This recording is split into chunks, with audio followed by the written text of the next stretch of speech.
Bé, famílies, avui us explicaré una millora que tenim per fer les tutories fent servir les eines de Google que tenim integrades en aquest conjunt d'aplicacions que estem utilitzant.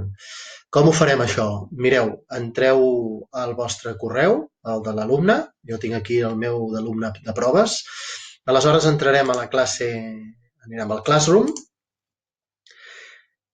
entrarem a la tutoria que ens toqui. Ja recordeu que l'alumne de pràctiques és alumne de totes les classes, val? Però en aquest cas, per exemple, entrarem a primer A i a, directament aquí que diu enllaç de Meet,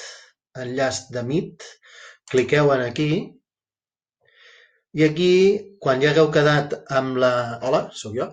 Quan hagueu quedat amb la tutora a l'hora que us toca la tutoria, doncs l'únic que heu de fer és unir-me ara. Uneix-me ara a la reunió. En aquest cas diu que no hi ha ningú més, però si haguéssiu quedat amb algú, podria posar, en aquest cas primer A, doncs que la Tonyi ja està connectada. Només haig d'unir-me ara i ja tenim la videoconferència preparada. Aquest entorn és segur i a més és molt més ràpid que no haver d'anar a una web o a un altre sistema. D'acord? Fins aviat!